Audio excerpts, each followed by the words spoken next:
are a whole lot of people out here who need attitude adjustment, given they go around classifying themselves as so-called good, only to judge other people as bad and thereby need fixing. Don't get into that habit of drawing conclusions. For the more you draw conclusions, the less alive you become. If and when you see people a certain way, which may or may not be caused by their limitations, as long as you are able to help that person or persons overcome their limitations, then simply go ahead and do it instead of judging them. For as long as a person lives, there's always the awesome possibility that she will become the very best version of him or herself. Your intellect. Well, life is an expedition, and your intellect is your tool for exploration. Your intellect is not for drawing conclusions. Therefore, let me refrain again. The more you draw conclusions, the less alive you become. Some people think, and wrongly so, that in drawing conclusions, they are gaining knowledge. Not really. Spending your time drawing conclusions is not living. To live a fulfilling life is to live through your spirit. In only living through your body and mind is to live by logic. You can only then be half alive, which is torture. To be fulfilled, to become fulfilled, you've got to bring your body, mind, and spirit under one and the same roof. Steer by your spirit. Have your body and energy system as your two back wheels, your thought and emotion at the front. You can never become fulfilled through your body and mind. For your heart is only full until it encounters something or someone more appealing. And as for your mind, even if you crush all the libraries and pound them into your head, there will always remain something more for you to learn. When you choose to be half alive, to only live through your body and mind, that is to go by logic, bear in mind that your two eyes, these two, are deceptive. They are only outward bound because they gather unfiltered information. You hear even what you don't care to hear. You see even what you don't care to see, and so on. The information they gather come with your biases based on the ID badges you're carrying. These are my people, so the others are not, such as. Whatever your eyes capture become memory, old material. You can't create a single thing from memory.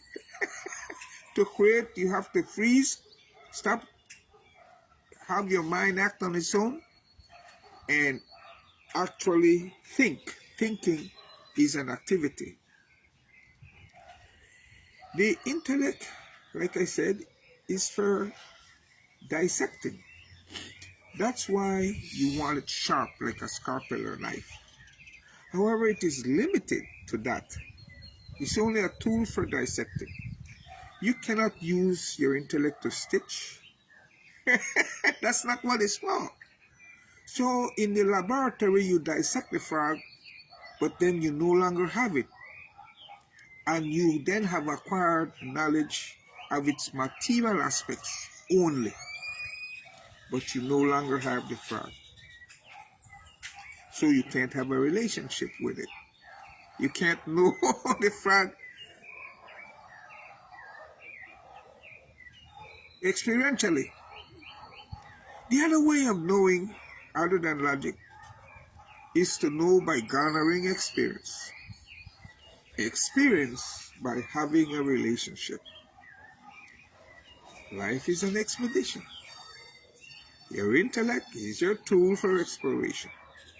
Your intellect wants to know, not believe. Whoever tells you that she knows something, she only believes, is telling you a bold-faced lie. For before you can know anything, it first has to enter your perception. And you can either know through logic, getting verification of understanding, or you can know by experience, of which I will tell you more in just a minute. If you anchor in religion, how can you set sail?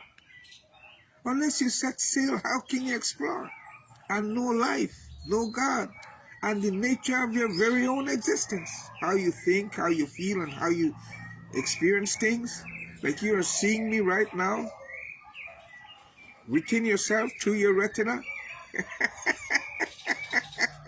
You can point to a location where I'm at. Yeah? But you're seeing me within yourself. Knowledge by experience only, on the other hand, is the only way you're able to know God, who is invisible, because God is a spirit. A process you can only surrender to, because there is no other way. You cannot know God via logic. You can only know him or her by having a relationship, the same way you'd hypothetically know a prostitute by way of knowledge, by experience only, without any darn need for any understanding.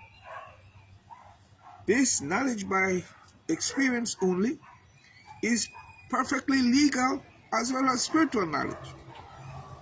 You can choose to either govern your life via logic or steer by your spirit, wherein you appreciate people, build relationships with them, get involved without getting entangled, get to know each other with your individual differences, i.e. the different culture, language, lifestyle, background, and so on.